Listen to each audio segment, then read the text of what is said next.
This is the Misdirected Mark Podcast, a podcast about gaming, game mastering, and entertaining you, our listeners. We are explicit, you have been warned, and I'd like to thank Mike Willard for letting us use his music on our show. Now let's pick up those mics and get on with this thing.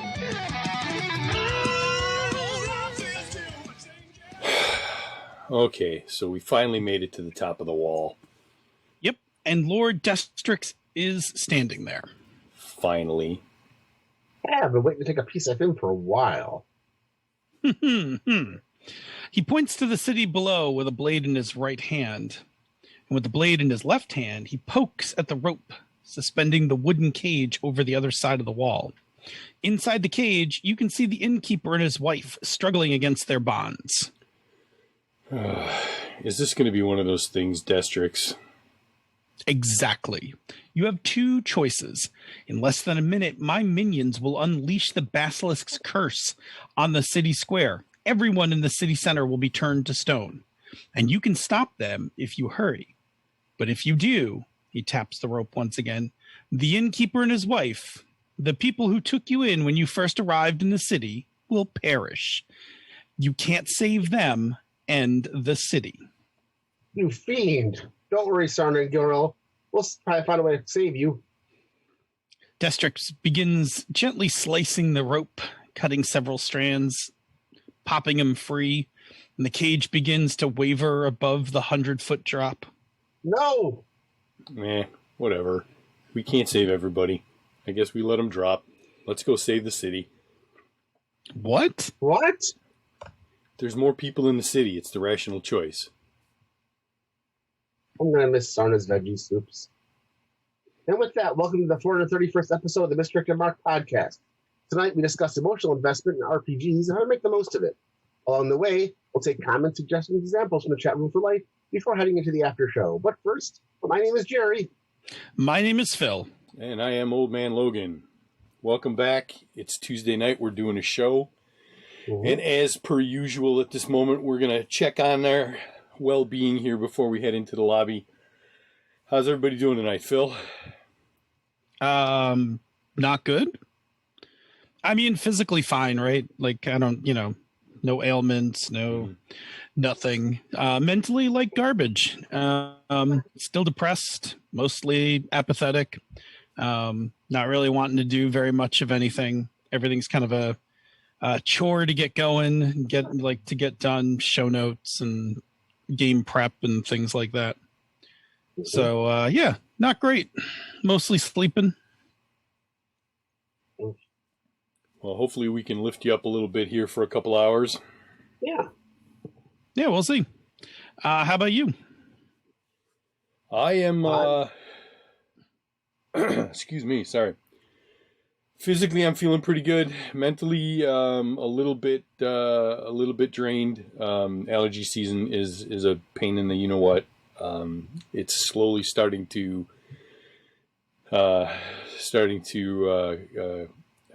respond to all the medication and stuff. So we got that. So it's getting there. A couple of days, things for allergies will be better, and then I should be squared away for a while. Jerry, what about you? Feeling pretty good. Physically, recovered from my shot yesterday, so I'm feeling pretty decent. Mentally, it's been good. Just a little out of it. I had a weird weekend where I was just mentally all over the place. And then, not horrible, just kind of disjointed. And then because I was off yesterday, today feels like Monday, so I've just been working all day today like it's a Monday, not a Tuesday, which just throws off my whole weekly vibe.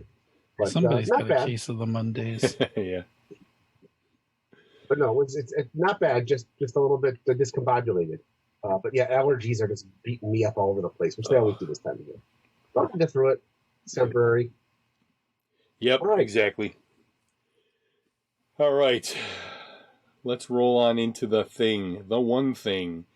And my one thing is I am heading out in the morning to go get my second COVID shot. So yay for that. I will be fully vaccinated. By the time you're hearing this, if you're not watching the live show, I will be fully vaccinated. So yay for that. That's awesome. Looking forward to making that next step. And then couple weeks after that, I get to hang out with my parents for real and actually like hug my mom and dad, because we will all be vaccinated, and it'll be weeks after, and everything will be square, and it'll be nice. Yeah, that'll be excellent. Just remember to reserve some time in case you get run over, if the vaccine runs you over. Absolutely. I already told the folks at work that Wednesday is tomorrow. I'm getting the shot. Thursday, I'm taking the day off. So whether I get hit by a COVID train or the COVID vaccine train or not, I'll have the day off. So there you go. Good. So there we go.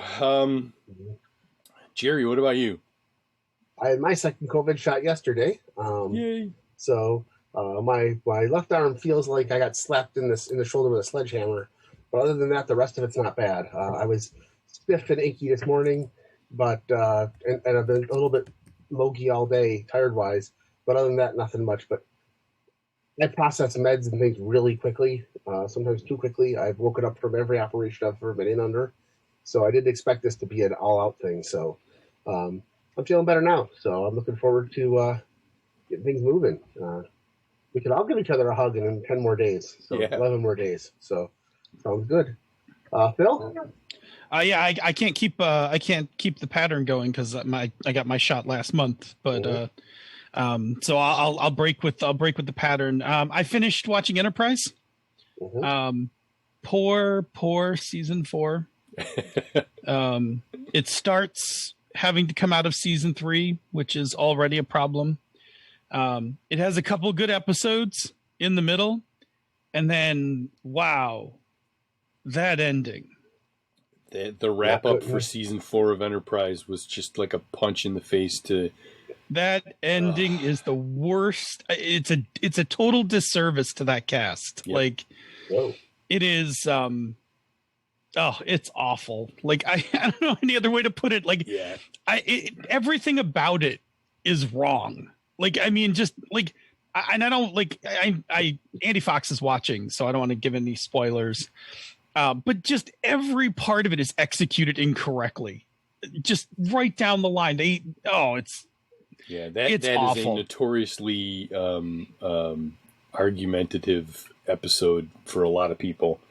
It's arguably the worst thing that Paramount has ever done to Star Trek. It's actually amazing Discovery got made based on that ending. Like they had a long stretch in between there where they didn't have anything. So it's bad. It's bad. And here's the thing.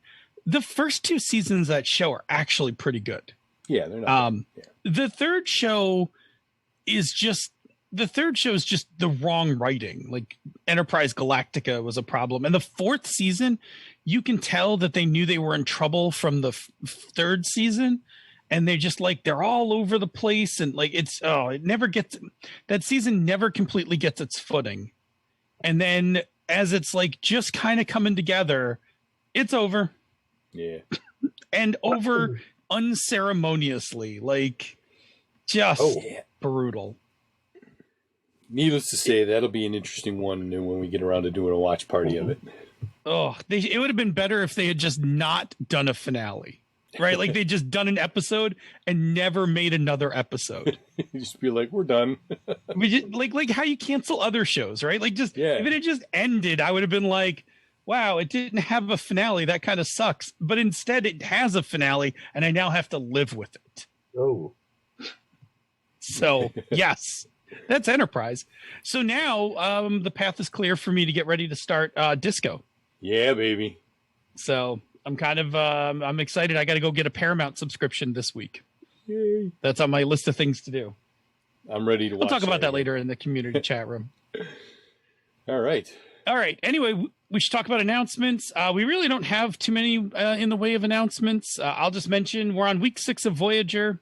I guess if you want to jump in, you could. We're like partway into season 3. You know what? I'd say this. If you're like, hey, I think I just want to watch some Voyager episodes with the Misdirected Mark crew, you could jump in anytime. You might just want to wait a few more weeks till we jump into season 4, where the show takes a big leap forward in terms of writing. But season 3 is not bad. Like I actually like good episodes last week. Yeah. I actually like a number of episodes in season 3. So you know, just come join us. If you've never watched Voyager, we're starting to get to the point where you're gonna have to really binge to catch up with us. Yeah. But if you want to watch Voyager, but you're like, hey, I can't keep up with your schedule, you could still just go to the forums. I have all the episodes posted with like little descriptions and all of that. So you could just feel free to play the home game. Yeah. Like yourself. You don't actually have to keep up with us with it. You could just use the list that we post and just enjoy yourself. Totally valid. I'm playing the home game this week because I'm getting up early to go head out and get my shot, so I'm not staying up with the watch party tonight. So I've already watched those 2 episodes. And okay, good. You watched those 2 episodes. I have some feels. We'll have to talk about that later. There's some very interesting guest appearances in that episode. Oh yeah. And there's like I said in the teaser, there's a big there's something big for one of the main characters. It may not seem big, but it becomes a thing that well, I'll tell you off mics. I'm sure you've already figured it out. Yeah, I figured it out. It'll be entertaining for everybody. Enjoy the show tonight.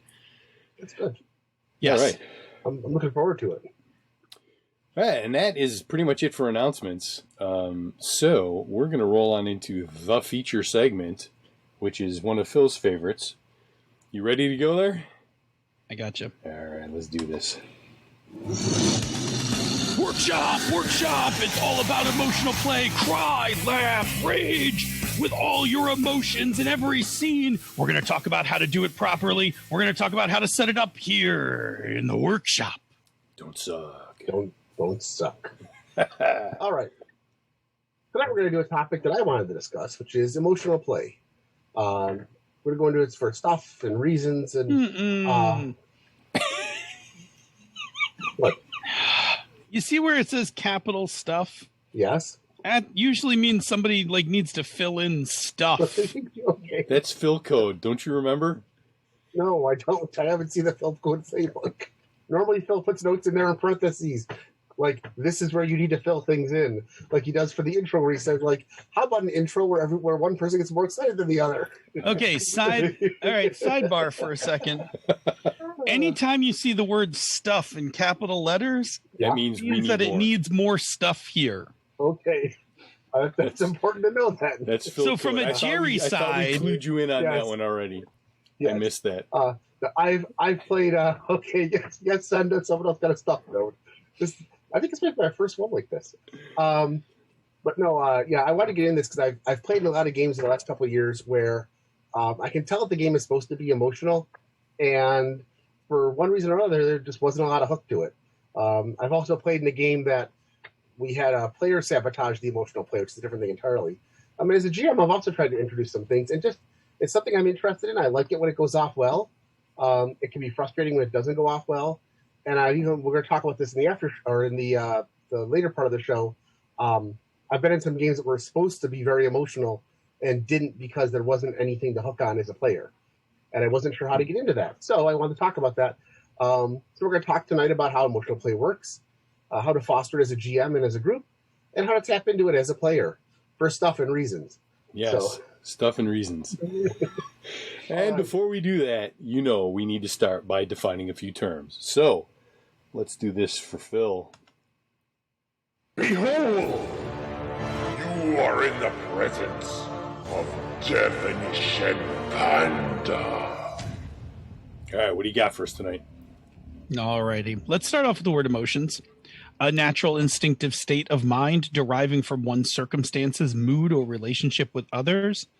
Right, I think we're all familiar with emotions here. Happy, sad, angry, jealous, ...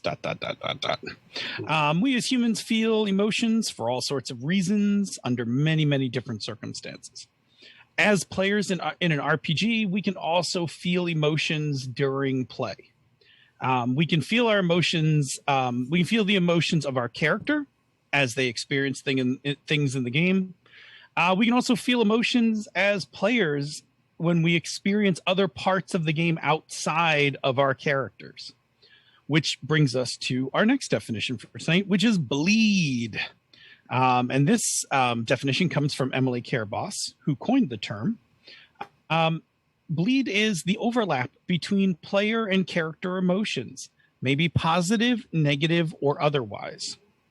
Bleed is when the emotional state of either the character or the player crosses over to the other. Bleed in is when the emotions of the player affect the character, right? So you're bleeding your emotions into your character. Bleed out is when the emotional state of the character begins to affect the player. For example, give us a couple examples, Jer. So bleed in would be like when your character's near death and the player becomes excited. And in that, the character starts to yell and become rash. But bleed out is, for example, your character's lover's broken up with you, and the sadness of that situation makes the player themselves sad. And so it goes both ways. Absolutely. Right? The source of emotions is always going to be from the player, right? Your character does not feel emotions. You feel emotions. Bleed defines the term in which way the input is coming, right? So is it coming from the character into the player, right? Like that's getting the player, the player's feeling the character's emotions. Is it coming from the player into the character? The character is now expressing the player's emotions. These are not mutually exclusive either, right? So you can be bleeding in for one emotion and bleeding out for another. Not to make that terribly complicated, but the real takeaway here is that your character does not have feelings, right? You have feelings. Your character does things that you tell it to, right? Okay. Emotional play. These are games where one of the focuses of the game is to express and experience strong emotions through play. While we can experience emotions through any kind of game or play, there are games that are specifically designed to evoke strong emotions. For example, Yep. Okay. If you have the death of a beloved NPC in a D&D game, he's going to bring about some sort of emotion to the players. There's nothing mechanically set for creating emotions in D&D, but if an NPC that's important dies, something's going to happen in the game, and some people are going to feel something for it. Yeah, absolutely. On the other hand, the game Turning Point has mechanics specifically designed into it to help create bleed during the game. The whole point of that game is one of the big points of that game is to feel. So it makes a big difference. Yeah, and so the takeaway really from this part is that the things we're talking about are going to be applicable to any kind of game, but there are times where you are playing a game specifically, and I say in whole or in part, for the emotional experience, right? So sometimes you're just not, right? Like sometimes you're just playing a game and the emotions sneak up on you in it, and other times that's your intent. Okay, last one is emotional investment. When a player has emotions about an element, an NPC, location, or situation within the game, the interaction with this element will produce emotions. And this is when a player chooses to invest or connect emotions to some part of the game. And it might be something like... for example, they have love for their animal companion. Or they talk about the comfort that their ancestral home brings them. Or they get really angry about the current interstellar war that's going on. Yeah, exactly, right? This has to be done by the players, but it can be done on behalf of their characters through bleed, right? So what I mean by this is like your player may love their animal companion, or you as the player may just love the idea of having an animal companion. You're expressing it through your character. Again, this is going to become important in just a few minutes. Again, all emotions come from the player. Yeah.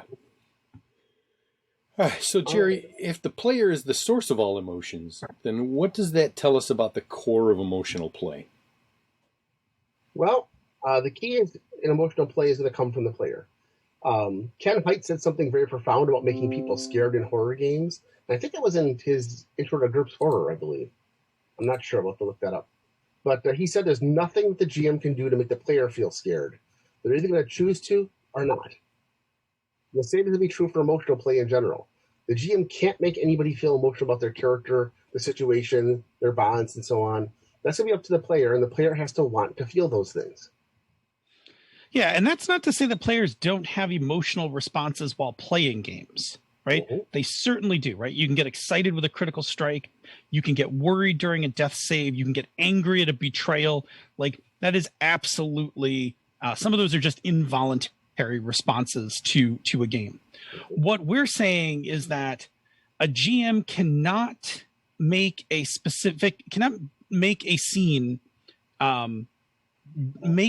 produce with 100% accuracy feelings within a player / character, right? Like, you can't just be like, I'm going to make this sad scene and now you're all going to be sad. Yeah. And like, it really won't work if the players just are not connected to it or choose not to be sad. Yeah, I've been in a couple of games as a player where the GM has done something amazing and waited for everybody to be connected, and everybody hates their favorite NPC. Yeah. You can't, like, GMs do not have like emotional manipulation powers in the game. Like, you just can't make that happen. Mm-hmm. And you can't make players care about things. Like, it's all voluntary. Players have to choose to do those things. Mm-hmm. So the key to emotional play is that the players have to want to engage in that emotional play. Once that's established, then there's a chance for situations and scenes to evoke those kind of emotions. And that all makes perfect sense. It sounds like we also have some session 0 work to do, of course. So, Phil, how do we foster emotional play? Yeah, right. I mean, this is exactly a session 0 thing. Surprise, because so much of our GMing advice is like, start at session 0, but it's true, right? Like, we do need to start at session 0 for this. And if the intent is for our game to have emotional play, to play with strong emotions, we need to set that up when we get the game started so that everybody's, like, in on it and wanting to do it. And so there are 3 areas that we want to address as you deal with this in your session 0. All right. So the first piece is going to be consent. And consent is really important. Before we do any other work, we need people to consent to this kind of play.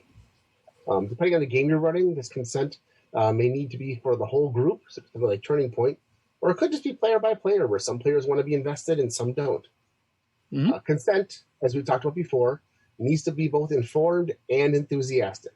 It means that everybody understands fully what we're trying to achieve, and everybody consents and are excited to do so. And in doing this, everyone is agreeing to be open in the emotional play, and that's the first step. And doing so creates the possibility for the emotional play. Yeah, I mean, it's really the foundation of the whole thing, right? Do we all agree to do this? So if we do agree to do it, then next comes safety. We need to make sure that our emotional play is not harmful for anyone in the group. And for that, we're going to use some safety tools to make sure that we engage in emotional play that is safe for everyone. We're not going to go too deeply into safety tools here. We've done it in different places. But I do want to talk about the general tools that work best for emotional play. And I'm just going to run through, run through them. So you want a boundary setting tool, right? Define what topics are allowed and not allowed in play, right? Best represented by lines and veils. You will want a consent revoking tool. This is the ability to stop play when something becomes unsafe. This is what the X card does. I personally like a consent affirming tool, the ability to indicate the continuation of play or even the escalation of play when somebody's not sure if we're still in a safe place or not. For this, I have always been a fan of the one that Senda and I modified for Turning Point, which is the OK check-in. And then lastly, you'll want a de-escalation tool. The ability to be able to step back from something that's intense and, have the chance to lower your emotional state. And that's best represented by Open Table. Now, again, there are many, many different tools. You can find those things in different tools. I like those 4. Those 4 say to me, first, we have boundaries, what's in, what's out. We have the ability to say no. We have the ability to say yes or yes, and a bit more, please. And we have a way to take a deep breath when we need to. I like those. You can play with less of them, but that's kind of that quad is my favorite set of features in a safety toolkit. Okay. There are a number of resources out there on the internet you can find for safety. There are publications, there are web pages, etc. If people in the chat room have a question about it, we'll be happy to point you towards some, but by all means, there is no shortage at this point in 2021. Find the ones that fit your group and use them. Okay. When we do this, we're helping to build trust for emotional play. Having these tools does not instantly create trust, but what it says is, first it says, because we all buy into these tools, we care enough for each other to use them. That's a first level of trust. Second of all, it lets us know personally that if I'm going to play with something very emotional, I have a way to handle it if I feel like it's getting out of control. And that will also help foster trust. Okay, go ahead, Joe. That's good. I think that, first of all, I was going to say, I think that it's never a bad idea to go over safety tools. You can never be too safe. Correct. So, absolutely. I think I do it in every one of my session zeros. All right, the next thing we have to talk about is connections. This is going to be the last thing we talk about how to create connections for the character. In order for the characters to have any strong emotions, they need to care about things. And they need to have emotional investment in something in the game. So at the start of the game, nothing's happened for the players. So the characters live some part of their life. So during Section 0, as characters are created, you're going to want to create some elements that the players can put some initial emotional investment in. Later during the game, you can play through events, new connections will be created, old ones will be changed or lost. And this allows you to have some initial connections that's going to let the player start off with some potential emotional connections up front. Good things like bonds or friendships, leading questions can do this sort of thing. If you're not sure what you want the players to be invested in, as a GM, you can ask, give them something to think about. We've had some good examples over the last couple of years discussed on the show. So, Phil? Yeah, absolutely. Yeah. Now, depending on the game you're playing, because remember, we said you can have emotional play in any kind of game. Depending on the game you're playing, you will either have connections built into the game or not, right? So if you're playing a game like Turning Point, Turning Point has all of these parts. I'm sorry. Let me back up. I wasn't just talking connections. I'm talking about all three. I'm talking about consent, safety, and connections, right? So if you're playing a game like Turning Point, all three of those are actually built into Turning Point. You do consent, there's a whole safety section, and then there's a whole section when you build the character for creating connections and things like that. Other games like PBTA and Fate will set up connections. They have mechanics for that, like through bonds, like you said, or the Fate aspect trio if you're playing like traditional Fate core, right? But it doesn't really address consent or safety. Like you got to bolt that on yourself, right? Like just go get some safety tools, bolt them on. What is the aspect trio? Oh, the aspect trio. So in Fate core, if you remember, and no one uses this because everybody changes it when they make another Fate game. But what you do is each person basically like sets up like a like almost like a book or an adventure, and the person next to them is is part of that adventure, and it like creates and you create an aspect from whatever it is you did. Yeah. Okay. So it basically creates bonds. Okay. Got it. But like I said, like almost every Fate designer goes in and whacks that section out, and just comes up with their own way to assign those other three aspects. But if you ever go back and read Fate Core, it's kind of a neat thing, and it came from, I'm pretty sure that came from Spirit of the Century, which did that as well, where you did like a pulp novel kind of thing, and somebody was like your co-star in the pulp novel. Cool. Yeah. If people seriously remember that game, because I only sparsely remember, please don't beat me up if I'm not completely accurate on that. But no, I think you're right. Okay, good. All right, so like I said, PBTA and Fate games, they're going to get you the connections, but you got to bring your own safety tools. Yep. And if you get into some older games, Like BXD&D, like you're on your own. Like there's no connections, there's no safety, there's no nothing. You're going to have to build all that in yourself, which you totally can do. It's totally fine. Absolutely. You could totally have a super high emotional play BXD&D game if that's what you want to do. Yep. You're just going to have to do some more work to set the game up for that. Totally fine, though. Cool. All right. All right. So now that our game is set up to have emotional play, and knowing that we can't just make players feel things, how do we then create the potential for emotions and bleed as we're running the game, Jerry? The first thing you have to do is you have to create some sort of emotional scenes. Once you have everything in place for the potential for emotional play, the GM now needs to create situations in the game for emotional play to occur. The main way to do this is use things the players have emotionally invested already. And this is going to be done through some discrete activities you should be working into your games as you go. Mm-hmm. The first activity is you got to put things in the game that have emotional potential, right? You just got to throw some stuff at the wall. In this case, as a GM, you just put in elements that you think your players will react to and that are within the safety bounds that you've established, right? So, for instance, you might have the person in trouble for the adventure that you're running be a child, right? Because helping children often evokes emotions in people. Mm-hmm. And this process is going to be hit or miss, right? You just need to throw stuff out there that has potential. It's random, what hits, what misses. And you just put it out there and just let it go. Like sprinkle it out there with your descriptions, when you set up scenes and all of that, because that's going to lead to the next activity. Which is important when you do those things, which is pay attention and observe your players. Your player will deal with consciously and subconsciously and emotionally investing in different elements of the game. As a GM, you have to see what they're investing in and note those things. And these are things you can use later, at least one or two from each character. And it's important to think about, like, if you do the whole thing with the child in danger and the players very reluctantly go over and help only because they kind of have to, then that's not going to be a trigger for them in the future, and that's not going to be the way you're going to be able to get them invested in anything.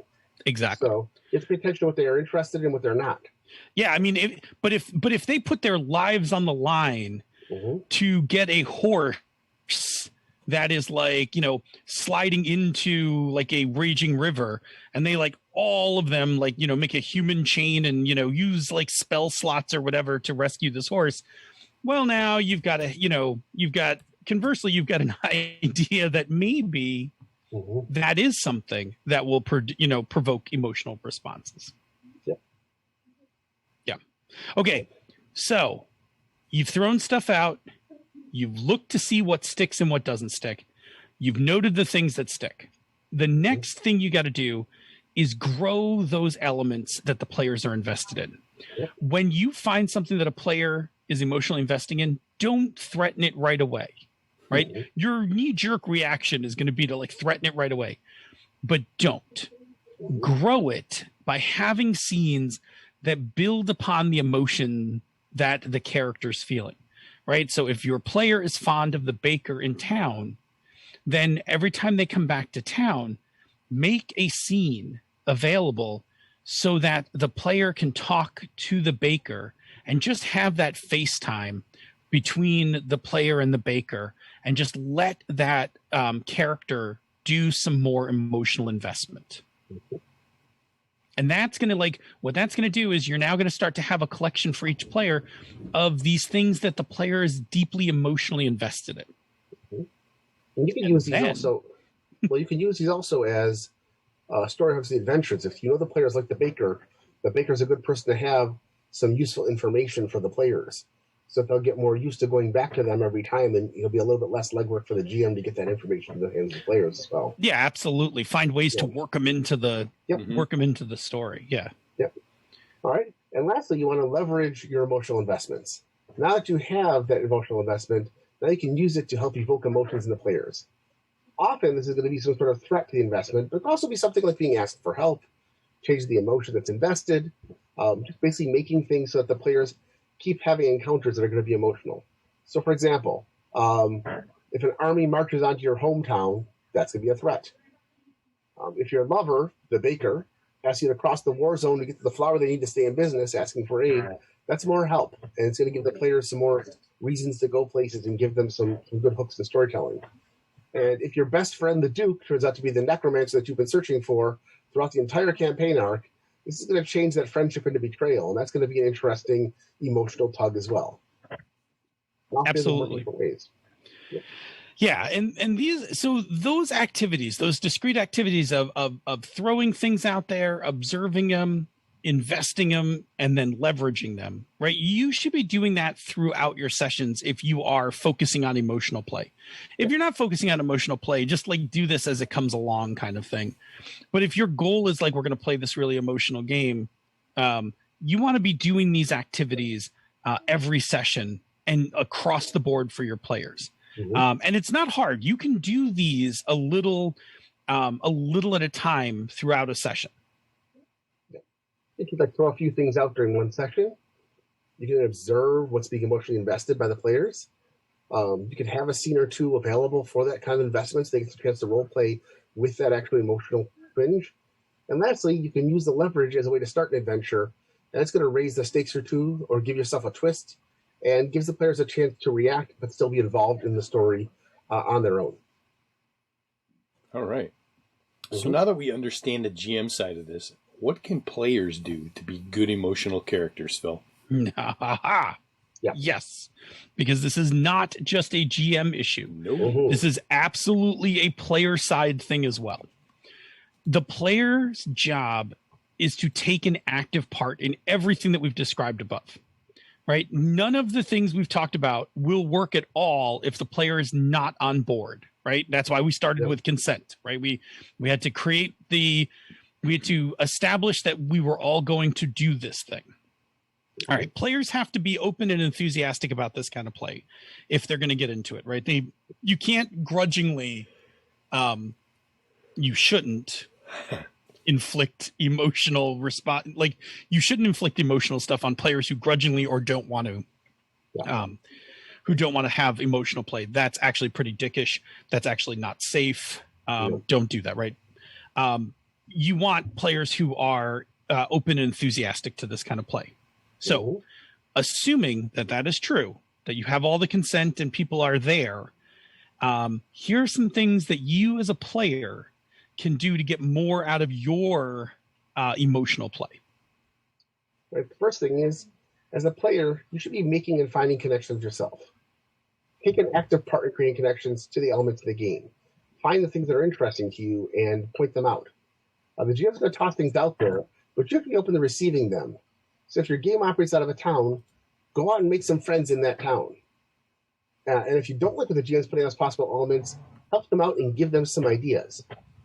Hey, I'm interested, I like this town, but so far I haven't found anybody that I really like. Or, you know what, my character really likes arrows and bows, so I'm going to go over and talk to the Fletcher and keep going back to that Fletcher over and over again. So the GM has a reason to drop that hook. And if it's obvious they're pushing something on you, let them know that. Hey, you know what, I can kind of tell you're trying to get us to talk to the barmaid, but so far she's been really annoying to all of us. So is there something we're supposed to be figuring out here? Because I'll tell you what, from being a player and as a GM, GMs aren't always aware of the effects their characters are having on the players. And sometimes you got to tell them, both good and bad. We really like that character a lot. Can we take them with us? Or, wow, we don't want to ever talk to that character again. Let them know that. Yes, absolutely. I personally, as a GM, tried to remain fairly neutral about NPCs that I create and wait to see which ones the players get excited about. Like in our Tales from the Loop game, there was never a huge investment in Glenn's brother. Like, he was in some scenes, Joel, I think it was his name. Joel, he was in some scenes, but it never really seemed to click. Conversely, Leah, who was the computer whiz that you went to, all of a sudden got way more, like, everybody got way more interested in Leah. And so I just kind of like turned down the Joel knob. Like, well, we'll just, Joel's around kind of thing. And I would do a couple scenes for Glenn because it was Glenn's brother, and that was like, that was pretty good. But I like way turned up the Leah knob, and like till she almost became a GM PC because everybody had a connection to her in one way or another, and it worked. Like it just worked out really well like that. Mm-hmm. So yeah, that's that's part of on the GM side. That's the knowing which ones to go with, and on the player side, it's really just kind of letting the players settle in on NPCs. They'll know which ones they like because you could design them in your head as being super awesome, hysterical, whatever. But if it doesn't come off in the scene where you introduce them, the players never make that connection, right? They're just like, oh, that NPC's a jerk. Like, and you're like, really? I thought he was supposed to be really suave. And it's like, yeah, that's not what we got. We got that he was an ass. Yeah. I remember playing in a game where the GM introduced a Captain Jack Sparrow pastiche into a bar, and the players almost lynched him. I mean, we literally beat him unconscious and dragged him outside and almost hung him from the yardarm. Because he thought he was being suave and sophisticated and kind of piratey, and in actuality, he was Johnny Depp. And that's not a good encounter for the party. We found him to be kind of a creeper and abusive, so we dragged him outside. Did you ever see that episode of The Simpsons where it's an early one where they have the cocktail party and Homer's trying to figure out why everyone's mad at him, so he like thinks back to the cocktail party. He's like a monocle and he's like, he's like telling really witty jokes and stuff, and then he slowly starts to remember what really happened that night. Like, yeah. So the same thing happens to GMs. Like GMs think that they have this like really cool character, and like players, like it rubs players the wrong way. And once a character has rubbed the player the wrong way, it is super hard without doing a lot of work to turn that boat around on it. Yep. You can, but first you have to recognize like, wow, these guys really hate this character and I kind of want them to stay. What work do I need to do to get this? You got to do a whole repositioning cruise on that one.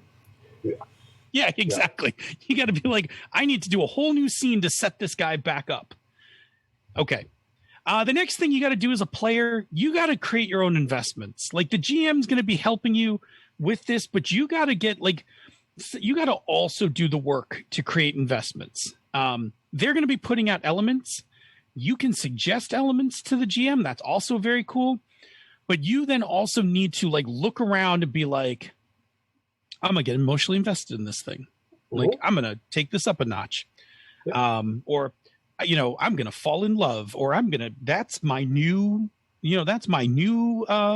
enemy. Like, whatever. Like, you got to just, you got to do your work as a player, right? So if you have a few minutes in the town and the GM's like kind of going around the table asking like what kind of like, who wants to do what, go see the baker. If you want to fall in love with the baker, be like, you know what? I'm going to catch up with you guys later. I'm going to see the baker and get that scene. Yeah. Now, you don't have to invest in every element that's out there. As we said in the GM part, the GM's going to throw a whole bunch of them out there. Right. So you just pick the ones that you like and invest in them. Those are going to be the ones you put effort in. And again, because we explained on the GM side, they're going to be watching. They'll see you investing in these and you'll start to make that connection. And again, none of this has to be done telepathically. You can also tell the GM outside of the game, like, I'm totally getting into this baker. I wouldn't mind seeing a few more scenes with this baker. In like, sessions to come. Like you can totally do that as well. You're not ruining anything. You're not like ruining any mysteries or anything by doing that. You can just say it out loud. Yeah. All right. What's the next one? You got to be vulnerable. You're not going to feel emotions if you're closed off the table. You need to open up and allow yourself to feel and then express those emotions. This is going to take some trust. Safety tools are a net, but it's going to take some trust to work with your fellow players. And you need to take the time to do that and talk to them about it. Otherwise, it's not going to happen. Right. It's one thing to consent and be like, I want to play emotional play. But then you also have to like open up your feels. Right? Like that's another step. And what that's going to lead to is allowing bleed. Right? This is so So for me, and we'll ask people in the chat room and we'll talk about it ourselves at the round table. For me, this is how I get into like the real emotional play. Which is I need to just bleed this stuff. Bleed is a conduit, right? It's a way to connect to emotions. It's a way to push emotions into the character. If you're going to bleed out, then you're going to be conjuring emotions from things that are happening in the game, letting them, come to you. If you're bleeding in, you're going to push emotions into your character to express them in the game. Bleed is your tool. It's not a bug in emotional play. It's a feature. Okay, Jared. I was couldn't answer anything on the chat room. Okay. The next thing is you need to connect these to your own experiences. You need to have a shortcut to strong emotions and find things in your life that you can use as reference. If an animal companion has died and you want to know how to feel, you connect them to a loss you have as a pet. But be careful when you do this, as it's going to connect to powerful emotions in you. Yeah, absolutely. Right. I use this as a tool from time to time when I want to find an emotion, right? When I want to connect to something, and I want to turn that emotional volume up, I will go dig through my emotions and see if there's something I can connect it to, right? Like a sense of abandonment. Like when I was 6, I got locked out of my house. There was a miscommunication with my mom, and I came home from kindergarten and the house was locked up and my mom wasn't there. And and this is the 70s, right? So there's no cell phone, right? I'm just locked out of the house. There's no neighbor I can go to. And I tried to keep it together.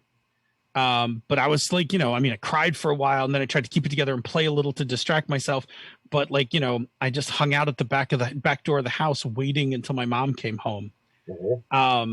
If I need to, in a scene, hit that feeling of abandonment, I can go dig into that experience, right? I can just go remember what that felt like and pull that up and bleed it into the character, right?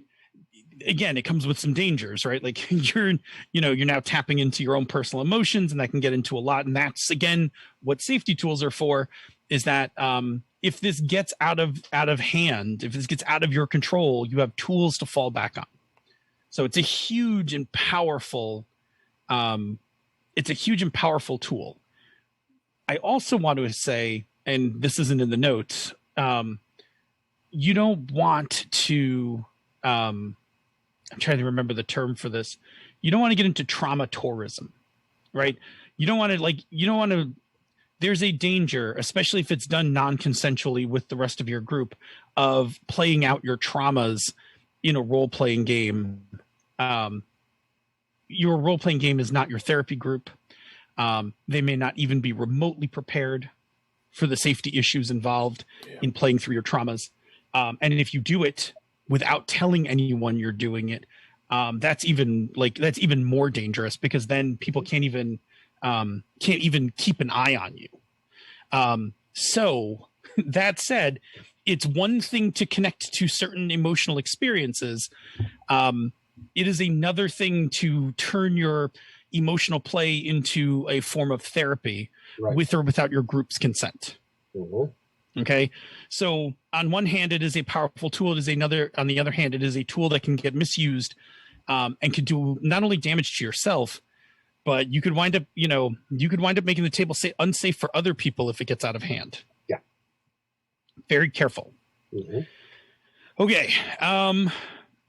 The next thing, and Jerry, you've talked about this. I think we've talked about this on Pandas as well. Yeah. You got to take the worm. Yep. Like when the worm's put on the hook, you got to take it, right? This goes back to our intro at the beginning of the show. When the GM leverages one of your emotional investments, don't resist it or turn it off. Embrace it, right? Like you got to embrace it. Bob's, and we do these openings, tongue in cheek, but Bob's character in that, was clearly closed off to the emotional struggle of the town and the people that took them in. And you could see it in play, right? Like it kept falling flat. Like Jerry's getting upset and anxious about what to do, the choice, and Bob's like, meh, right? Like, whatever. So you got to take the worm, right? Again, if you're enthusiastically consenting to emotional play, and it's not a violation of safety, right? Again, if it's a violation of safety, you don't take the worm, you use your safety tools, but you got to like lean in on these things. Like that's how it gets started. So, if all of a sudden the baker's in trouble, you got to like be like, I'm saving the baker. Even if the walls of the town are crumbling, you're like, I got to save my love. And, do the thing. Okay. Exactly. Yep. The next thing you can do is just act. If all else fails and you can't feel the emotion of the scene, but you know it's supposed to be there, then act. Make it until you make it. As long as it's safe for you and not going against what your character is trying to do. For some people, getting started is the hard part. So if you have to pretend you're angry when you're really not, that might be all you need to get fired up about what's going on. Okay, well, I really don't, I don't seem to have any care. I don't know why we're supposed to care about this baker, but my character's supposed to. So, damn it all, that's my baker. We're going to go save them, and get rallied up about that sort of thing. The key there, however, is as long as it's safe and fits with your character. In some way, I had to do this as not back in our Dungeon World game. I had to do this so I wouldn't murder Tony's character. Yeah. Like I had to make a reason for being invested in like why are we going to let Tony keep conjuring dead gods that almost get us killed in this dungeon? Why don't I just separate his head from his body and we'll be done with this problem? And I basically I acted it. I was like, oh no, he's in love with the Queen of Hoarfrost and Woe. Like, and it wasn't at first, there was no emotional connection or anything, but you acted. And then it becomes it. Yep. So yeah, sometimes you just got to prime the pump on this thing. Yep. Yeah. All right. Lastly, use safety tools. And I say this in both ways. Don't be afraid to use the safety tools that you've set up in your game. Tools. All right. So on one hand, tools are there to make sure that everything remains safe, right? So if you cross a line, the tool, stops play and it helps to reset safety. And the tools also are there to help you. They're there not to blunt your experiences. They're there to let you go up to an edge, right? Crossing the edge is unsafe, but the tools are there to help you get up to the edge. And that's, again, why I like consent affirming tools, right? So consent affirming tools allow me to say to the group, I'm good with where we are. In fact, you could even push the scene a little harder, right? The other tools, consent revoking and boundary, are there so that we don't break safety. But I really like the consent affirming tool because it is a way for me to say, I can say, I'm good right here. Yep. Like, don't turn up the heat anymore. I like this argument right at the intensity it's at. Or I could be like, I can just use the tool and be like, I like where we are. You could push this a little further. So, and a lot of times when I argue with people on the internet, right, they assume that safety tools are there just to nerf your game. I will say it's the opposite. Yeah. The tools are there to let you lean over the edge without falling off the cliff. Right. So do that. It will take some comfort. It will take some experience on your part to know how far you can lean over the edge. But do it. That's how you can have these incredibly powerful moments in games.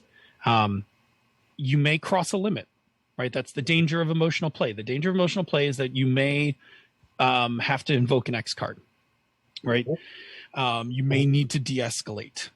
But if you're aware of these things, if you're aware what the tools are for, and you're aware of what the risks are for, now we get to my other thing where we talk about like risk aware playing, right? If you understand what the risks are and you accept them, then these tools are there to also let you lean in. Yeah. Cool. All right. So many of these things we talked about are going to be skills. And as such, they're things that have to be learned and improved upon as you go. The more you use them, the better you're going to be at with implementing them into your game. This also makes improving these things part of your process of growing as a player. So as much of our advice, communication is key here. As with the player and the GM, you need to communicate. If as a player you don't feel engaged with the story or NPCs, tell the GM. If as a GM you don't feel the player's invested, talk to them about what would be interesting or form a connection. Ask questions back and forth, but communicate. Don't sit there frustrated with either the player or the GM because it's not giving you the connection of emotional play that you want without at least talking about it and letting people know what's going on. It's very important. Communication, which Queen Senda mentioned earlier, is a key thing. Talk to each other occasionally about what's going on. A lot of the games we play, both online and in person, during or after the game, the GM and the players tell you, "What did you guys think? How'd you like that?" Or, "Wow, that scene was really good." Or, "What did you guys think about that?" You know, we take a break for snacks and somebody asks a question. "Gee, that was really good. What did you think about it?" And the more we talk about it, the safer it feels, and the better chance we have of communicating and get better emotion out of it. So feel free to talk to your GM and players about it. Yeah, absolutely. Always. Yeah, it's good. All right, those are our thoughts on. Doesn't happen though. What was that? I said it sounds simple, but it's amazing the number of times we don't see it happening. Yep. So No, it definitely it definitely does.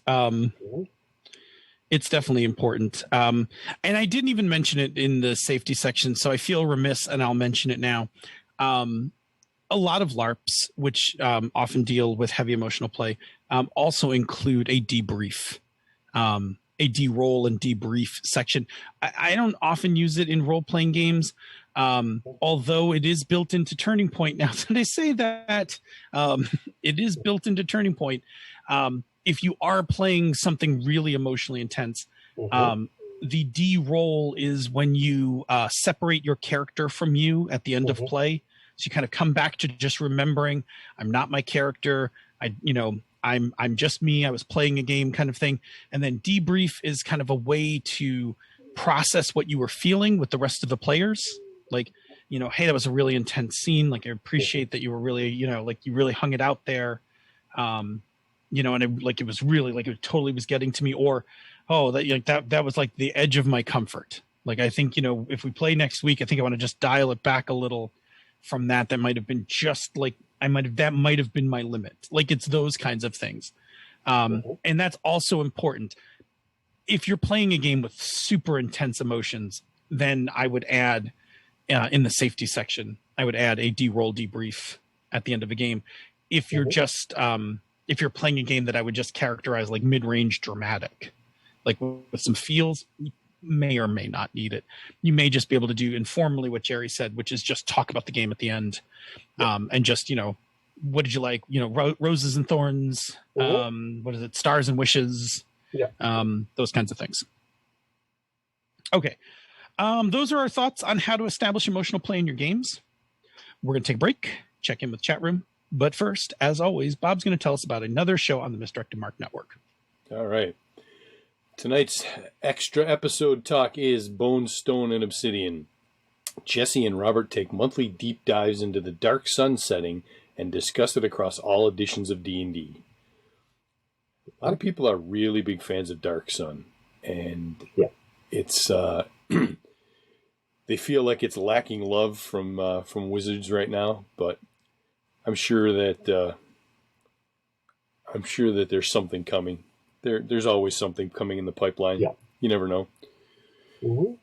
But with that many people being fans of it, eventually they have to scratch that itch. So, all right. Boy, I would hope so, right? Like, just like, it's so good. I think for me, for that game, it was, a large part of it was Brahms' artwork. The first time I saw a poster for Dark Sun, I was like, whoa, what is this? Like, this does not look like, your grandpa Gary's fantasy. Yeah. You know, like just it's totally different. Yep. Yeah, and I mean I'm a huge fan of Brahm to begin with, but oh man, like to me the first time I saw it took me away, and then things like how magic worked, how, you know, like the idea of, I mean, bone, stone, and obsidian are like the types of weapons, because bone is a material you have to use when you're super poor in the game. Yep. Yeah. Which is very evocative. Metal is very, very rare there. Yeah. So. Good stuff. Yeah, All right. Absolutely. Mm-hmm. Yeah, so we, Andy made a comment earlier about playing in a game that Senda ran. Senda made a great emotional scene unintentionally by placing blue foxes in the group's path. And Andy tamed one, and then Senda described that the small fox went up to the big fox and nuzzled it before coming over to Andy's character. And she started crying because she was very, very touched by that little bit of exposition was enough to make a connection. And sometimes that's all it takes, just that little teeny bit. And away you go. I believe she said it was, she wasn't sure about separating a family because of this. That caused she didn't want to separate the young fox from its parent. Made for a good story. Yeah, good stuff. Mm-hmm. Yeah, I mean, and you never like you really don't know. You really don't know which moment is going to get you in an emotional game. Like Bob, I'm thinking back to a game at Turning Point you played at Origins one year. Oh yeah, where like Absolutely. It totally caught you off guard. Totally didn't expect it. Went into a scene thinking, "Oh, this will be great." You know, my character, the character is going to have a conversation with their mother, and it was all about whether or not he was going to move away. And then Mom laid the guilt trip down, and it just punched me right in the gut, and I was like, "Oh, what just happened?" I'm like, "Wait a minute." And I squirted a tear, man. I was caught by that one. I had to have a moment after that scene was over. Senda was like impressed that she made me squirt one. It's impressive. I mean, you're not usually a guy who plays like a ton of emotional play games. Like, yeah, usually traditionally I have been one to bury everything deep. That's just the way I came up with. I'm just gonna pack it all down. Pack it down.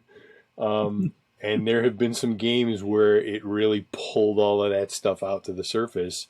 And that's one of the things, again, a really important reason to have your safety tools in place, because you do not know what might set something off, what might be a trigger point for you about something that will release a flood of emotions.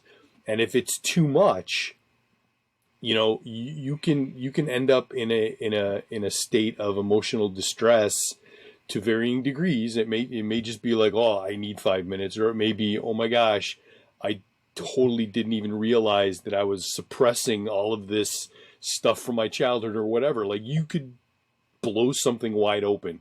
You don't know. And having the ability to say, whoa, hang on, I need a minute, or, the open door policy. I got to get up and I can't articulate it right now because my emotions are such a jumble. You just get up and walk away. I think you guys did, right? Like, didn't you guys take a break after that scene? We did. We took a break, and it was I had to talk myself down a little bit because it was very, very surprising. It caught me off guard. And that's one of the reasons Turning Point has the scene structure where between scenes everybody drops out of character. You go into kind of the mechanical parts of the game of setting up another scene and picking a scene and picking who's going to play the character and all that stuff, in part to de-escalate everybody. And One Child's Heart does this too, right? One Child's Heart does this when you go back to, like, you come out of the child's memory back to the room. It does the exact same thing. It's designed to give you that breath, to take a deep breath. And it's a great place where it's also in both games a natural break point that if the GM's like, hey, let's take 5 and everybody stretch your legs or run to the bathroom, get a water, refill your water or something. Like it's a perfect place to be like, oh, good. Yeah. Like, and go and like get a few, take a few steps, drink some water or something. Yeah. It's really good because again, this is like a beat structure thing. If you just play one heavy emotional beat after another, either you will overload with emotions or you will go numb to them. Yeah. Right. So having those breaks, having that de-escalation, especially when you build, when the designer builds it into the game, will take the game down. While like it'll take it down, let you kind of collect yourself, and then you can reinvest into the next scene. Yep. Awesome. Good stuff. When Bob cried is when I knew we were done designing Turning Point and we were ready to start writing Turning Point. If I could get Bob to cry in a game, and Senda did it, I didn't even do it. If we can get Bob to shed a tear in a game, our game has enough emotional content. Yeah. All right. Anything else going on in the chat room? I think we're good for now. So cool. I see Aaron. Yeah, Aaron's welcome back to the party. What again. Is up? The end of Brett's Streets of Avalon AP. Unfortunately, I did not Andy listen Fox to it, but I'm sure it. It's is that the one? Which AP was that the one on Knights of the Night or a different one? I would think that's the Knights of the Night one. That one was really good because after each episode, Brett and the gang talked about his GMing style, and that's where he talked about how to use success with complications, failure with complications in the D20 binary system, so that he could kind of bring some of the Dungeon World thing in there, and it was really, really interesting. It was a lot of fun. Cool. So. Yeah, one of these days I'd like to play a game with Brett. Yeah, I'm trying to think if I've played a game with Brett. Oh, I played Streets of Avalon that he did. It was, it was one of the probably, if not the best, probably one of the best 2 hours of D&D I've ever played. It was a one shot. In 2 hours, it was a short game.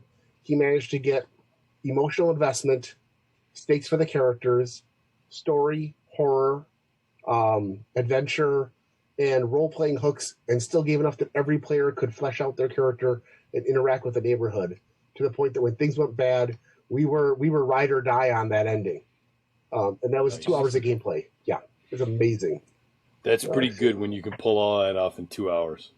Mm-hmm. Nice job.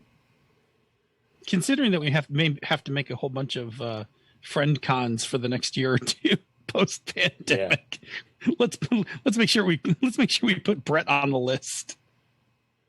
Mm-hmm. All right, back to the topic of emotional play. We hit our round table, and we are going to start with the following question. All right, question number 1. On a scale of 1 to 10, 1 being Vulcan and 10 being a telenovela, how much emotional play do you like in your games? And feel free, this can differ for different types of games. Like, you don't have to just pick a number. You can pick a couple of scenarios. All right. I'll start. I like at least a 6, which may sound odd considering some of the examples I've shared over the last year. I need to care about something in the game. I've played games that are front of the surface, but there's nothing to hook me in. This has happened especially with one-shots, con games, and a few play tests, which has been a problem with some games where emotional investment is supposed to be a driving factor. I like games where I have a chance to care about something. Chris's Eberron game that we played last year, we had people in the neighborhood we cared about. We would have dumped the city on its end to save some of the people in town. I've played in games where you care more about the Kobold's Commodore than you do about the Prince and Princess, because we've got that emotional hook, and I love that.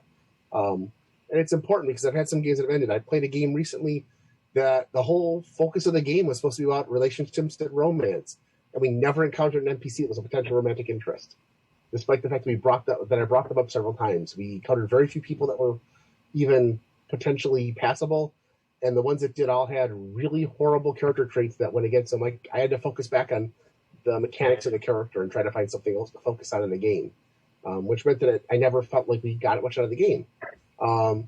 So as a player, and my problem was I didn't talk to the GM about that. That was my fault for not telling the GM, hey, listen, we don't seem to be encountering romantic interest, and I don't have a chance to do this. So it was there. As a GM, I'm an 8 or 9. I love emotional connection, even if it turns the story on its head. Sometimes because it turns the story on its head. I love when the players decide that they fell in love with the villain's main henchman. We had a whole campaign based around that. If two of the players decide that their characters are going to start dating with all the messiness that's going to be involved in, if we're going to short circuit this campaign story for, half an hour while we play out their first date, that's great. I love that. If somebody's going to get involved with how much they love and hate their mother at the same time and get involved in that whole process because she's in charge of the guild they belong to, let's get into that. I'm all for that. I love all that kind of stuff. So as a GM, I love to have that in the game. I love players that attach to it when they do. So that's what I like. At least a 6 as a player, and as much as you want to give me as a GM. If every game I run turns into a telenovela, I'll deal with that. And I'll love it. I don't care if 2 mecha pilots want to fall in love with each other's back. Go for it. Isn't that the whole purpose of 2 mecha pilots, is to fall in love? No, not with each other, with each other's mechs. See? Okay. Really, I mean, what? Yeah, I'm down with. I'm down with that. There you go. I would do that. 2 mecha pilots, 2 sentient mechs, and my pilot's in love with your mech's sentient AI program. Let's do it. That's wonderfully messy. Yeah. Thank you. I like it. That's wonderfully messy. I would play that all day long. So, all right, Bob. For the average game, I would say probably bare minimum of 5. And moving off from there, there's going to be a few things where it doesn't need to be even that high, but that's like Beer and Pretzels DCC. Mm-hmm. Like I don't need to have huge emotional beats in a DCC game. Let me kill some shit and steal its stuff. That's the whole reason why I'm there for that. But anything that's not just we're here to just throw down on the table and kill some time and have fun. Then I'm gonna be a bare minimum 5 probably, and then there are other games where it's like, okay, this game we're gonna lean into it, and we're gonna go for like the 8s and the 9s and that kind of thing. But yeah, that's probably where I'd fall. Before you move off that, something I think we haven't mentioned earlier is that it's okay for players to have emotional investment with other characters. Because I think in like DCC, Sir Percy might not have an emotional investment with anything else in the game, but I think he cares deeply about the other characters in the party. I've seen him react to them and so on. So I think that's okay. I don't know if I'd use the word deeply, but well, I don't know. I've seen him jump in to risk his life to save Ratzol and the rest of them. That's just me role playing the character. I wasn't like super deeply invested. It was just, this is what Percy would do. That was the logical Vulcan, the logical Vulcan thing. Needs of the many. Needs of the many. Yeah. Needs of the many. What about you, Phil? Okay. I think my numbers have taken a shift over the past year. At a lot of cons, I tend to play more emotional games. So I would have like a year, like in 2019, I think I would have pegged these numbers higher. But I would say right now on average, I think my games are pulling about a 5 in terms of emotion. Like nothing too dramatic, which I don't know if I love or don't. It just is right now. Like I don't think there's a huge, I think there's a lot of investment in my Forbidden Lands game, but my Forbidden Lands game is not a game of emotional play. Yes. Like it is not like high emotions and whatever. If a character died in that game, would people be sad? Absolutely. Like that game has now gotten on enough sessions that anyone in that game would be missed if they died in the game. But I'm playing that game for different reasons. Like I'm playing that game because one, I like it. 2, it's super interesting to just nudge a game along incrementally like this in a way that I've never played a game before. Like this game moves at a speed that is way slower than other stuff I run. and nobody seems to be bothered with that in the game. Like sometimes it takes us like 5 or 6 sessions to complete like a trip somewhere. And when I mean trip, I mean like go somewhere, do the thing, and come back.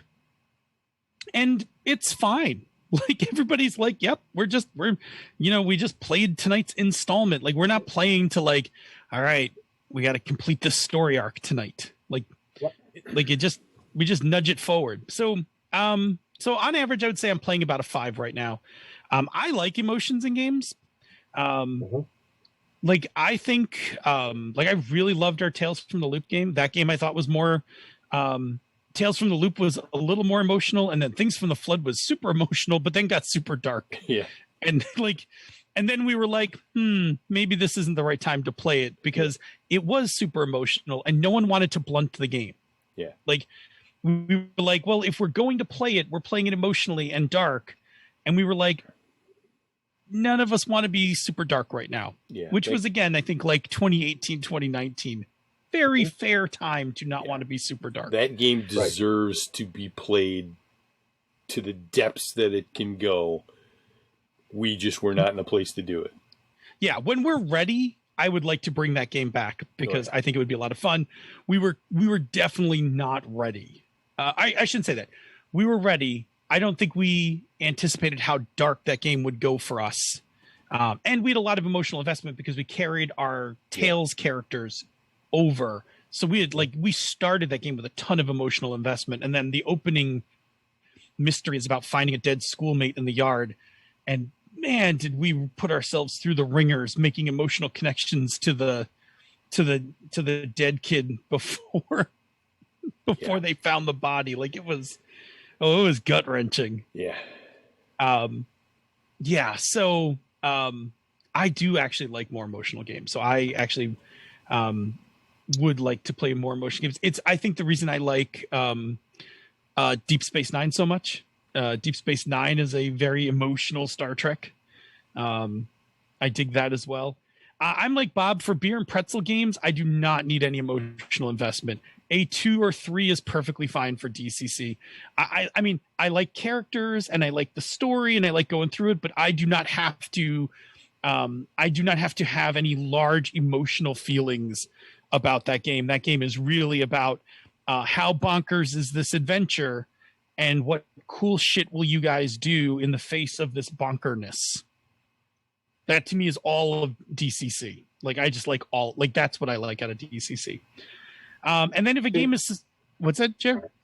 See, now where Lady Bamisa and Mock Just Mock both have very strong connections to the party in various ways. That I think I'm invested in not just those characters, but I'm invested in their relationships with some of the other characters in the group. And while we haven't had any NPCs that have repeated themselves from story to story, I still think that game worked. Put it this way: you gave us some things to hook on, and the players have all run with it. And I like that. Yeah, I mean, I think we have some solid players. Like people know how to grab stuff and run with it. So, we toss stuff out. I mean, I personally, Lady Bamisa was my comic relief for that game. Like her ditziness ended me. Especially, what was it? The final, what was the line from the final game? The one with the Tarask thing. Spell is failing. Chris is yelling something. He's yelling, "Spell is failing." Spell is failing. Spell is failing. Yes. Bamisa. And then she turns around and hits something for like a 30. Yeah. Yeah. If a game is meant to be emotional, and I feel safe to do it, I'll take the thing up to like an 8. Games like Red Carnations on a Black Grave, right? Like that's just it's just a gut-wrenching game. Also, and not all emotional play has to be sad. I've played Passions de Passionés, and let me tell you, if we're playing that game, I'm gonna be yelling, I'm gonna be fired up, right? Like that's that's a game of emotion, right? So I'm there for that as well. Cartel's another game that I would play with the emotions turned up. And we did when we played it, right? We played Cartel higher up. Okay. Mm-hmm. Anyway, that's me. At some point, I'd like to return to playing some more emotional games. But also, I think I have to be in a more emotionally stable place to play more emotional games. So one of those is going to have to come before the other. Yep. All right. Babo. Question 2. As a GM, using the skills / activities that we defined above, what is your strongest and your weakest skill? I think my strongest is probably investment. If I sense that a character likes a thing, I will definitely make scenes to make that happen. As soon as I knew in Tales from the Loop that Leah was going to take off, I got Leah into a ton of scenes. I got a whole thing where Leah had a crush on Bob's character.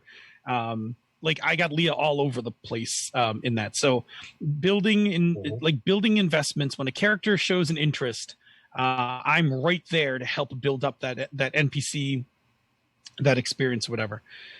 My weakest is probably tossing out elements. I don't always remember to keep throwing things out there as I'm telling the story. It's probably, as you're doing the 8 different things of being a GM, I will forget to toss more things out. I will also, if players seem reasonably invested in a couple things, I will also stop tossing things out and I'll just go run with the ones I have. So I don't always do a great job of keeping more things out there, which means that I need players in emotional games that are proactive, who will run out and get stuff or make stuff happen. Yeah. Mm-hmm. How about you, Jer? All right. I think I'm strongest is running with things that people show me they're invested in. If the players latch on to an NPC, that NPC is going to be showing up a lot. They can even bring it with them if they want. I think that if we see things that people like, even if it's not something an NPC. In my Eberron game, one of the characters is obsessed with whether or not elementals have rights, as they're bound into so many things. And so she's constantly getting involved with the various elementals. She's trying to, every time they find anything that's got the possibility of having a sentient elemental, she wants to talk to it. And so I've had to kind of shoehorn in some ways that she can do that. Not in a bad way, shoehorn, just figure out ways to make it easier so it's not out of the question. So every adventure they're on, there's going to be at least one elemental she can talk to. And chaos will often ensue. But it gives her something to work with. But she's back in the city of Star and she goes up to the university and reads up on elementals and talks to elementalists, and just recently encountered I don't know what they call them in D&D, Genasi? It's the old Jan, the half elemental. Genasi? Half elementals. Genasi. She recently encountered Genasi and is now realizing what that means in a world of Eberron if your character is half elemental. And it's fascinating. But to give those things out there and play with them.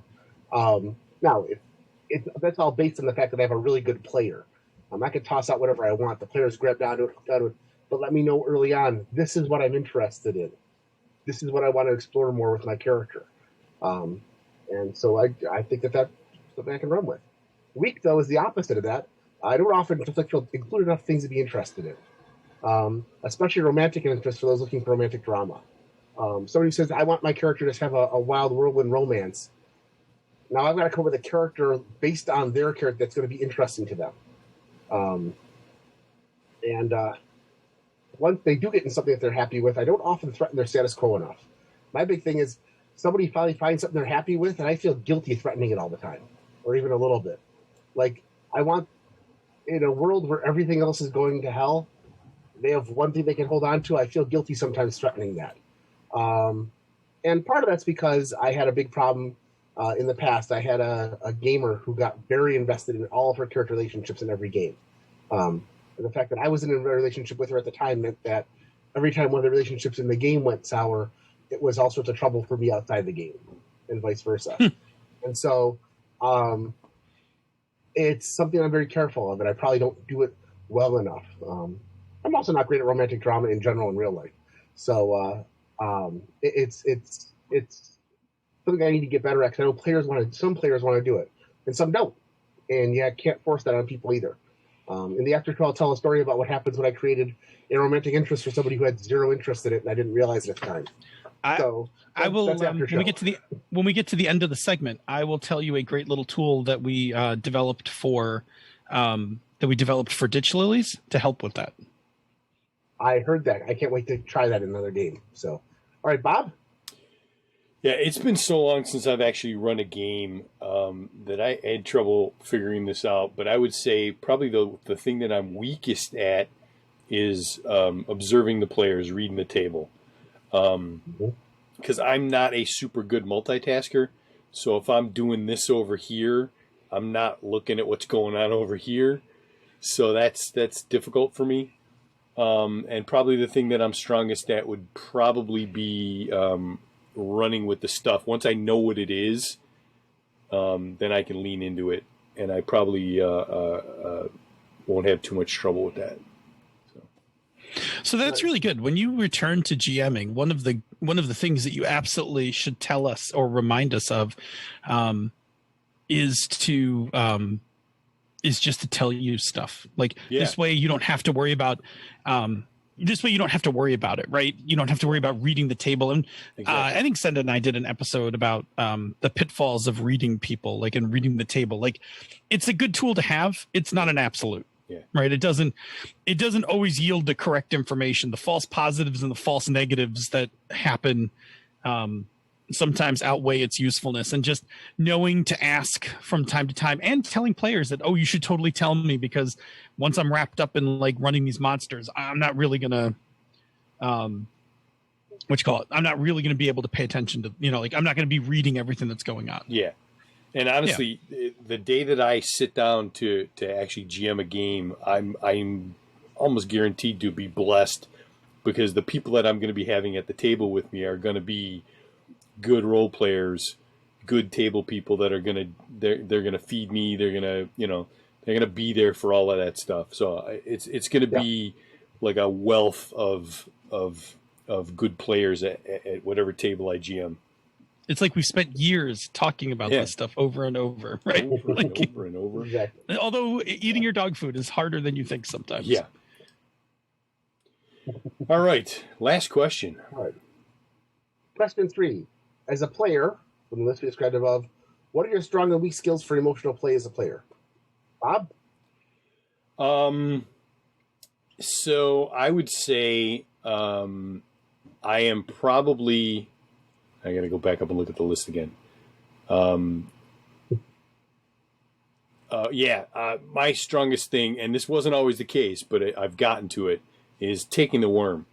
Like when the thing is offered up, I'm gonna take it and I'm gonna run. When the conceded the game is X, you're gonna do X. You're gonna jump. You're gonna do the thing. I had a couple of problems early on with that. But I've grown into that. And probably my weakest thing would be being vulnerable, because like I said, for years, everything was, you bottle that shit up. That's what a man does. Toxic masculinity at its finest. I mean, I was running the playbook for a while there with a lot of that emotional stuff. You bury that deep. You don't need to bring that out. So being vulnerable at a table isn't always the easiest thing. I'm way better at it now than I ever was. So it's almost not even a weakness anymore. But that is definitely not something that I was super up with.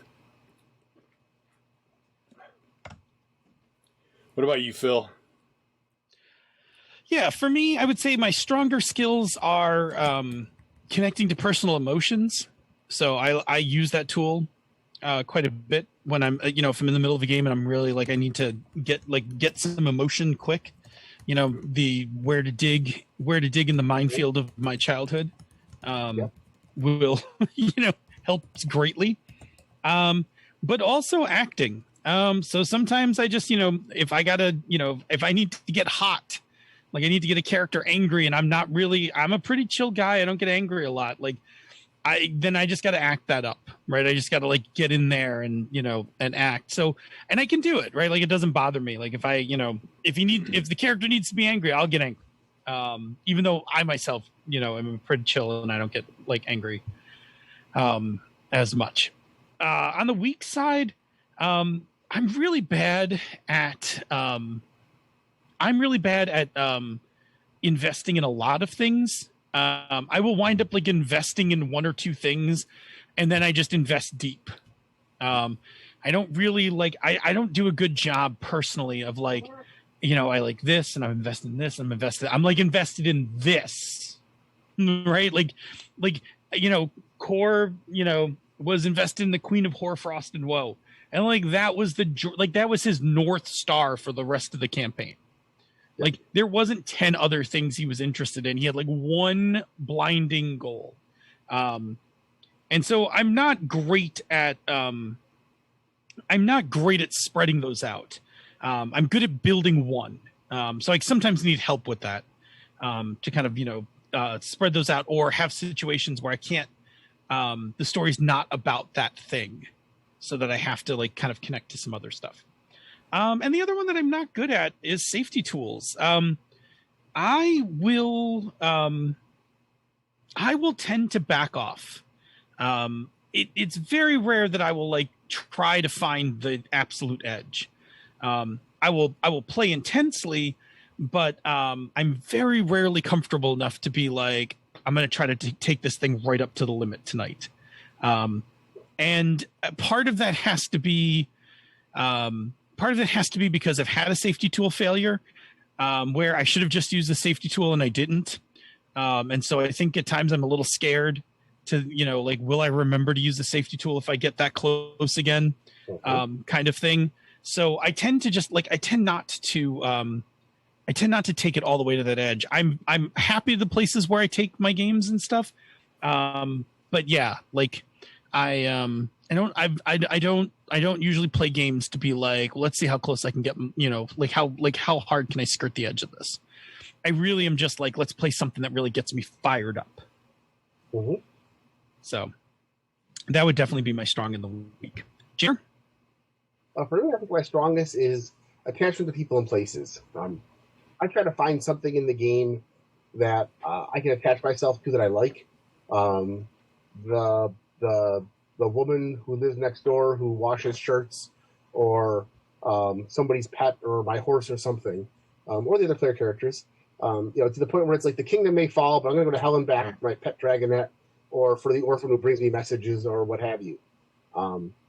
However, my weakness is sometimes getting that back, especially if the game has burned me. I have trouble getting back in the character and finding more emotional connections. And that gets to be tough. And I'm also not great as a player with taking the hook sometimes when the hook is just it hasn't been stated initially that's the point of the game, and when it suddenly feels like the hook is dragging us into a situation that's not comfortable. Where it feels like we're going in one direction and suddenly the hook is there and it's obvious it's an NPC and a relationship we're supposed to care about, and for some reason it doesn't feel like it's something that's been built up enough. And I don't often take that hook when I really should, and that's a communication thing again. So hasn't happened recently, but I've played a lot of games in the past where by the time that hook is dangled in front of us, we've already done something. I played in a game where by the time the hook was dangled, we had already decided that we thought the bad guy had a better plan than the good guy, and we were about ready to switch sides. And it was a case of either either join the bad guy or overthrow the good guy that we work with and become the new good, become now in charge of this, because it's that scene in a lot of movies where they've got to have the villain do something horrible because the villain is starting to make sense. It was obvious that we weren't supposed to go that way, but trying to find that hook is tough sometimes. So I didn't take any of that attachment, and as a result, the game kind of floundered for me. And that's on me for not taking that hook and not telling the GM, hey, listen, this is where we need to go with this, or this is where I'd like to see it go with this. So for me, we'll talk about more stuff like that in the after show. But whenever you can, just jump into it and have a good time with it. Make something up that you can attach yourself to. So, all right, that's it for me. Cool. That is our episode on emotional play. We hope that the next time emotional play comes up in your game, some of these tips will be helpful. All right. Jerry, we're going to check in one more time in the chat room before we... I was checking with the chat room. So we're going to check in with the chat room before we head off to the conversation corner.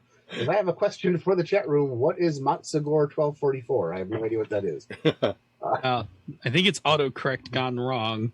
But yeah. But yes, there's always three parts. There's always three parts to the ending: the acknowledgement of the ending, the we hope part, and the conversation corner part.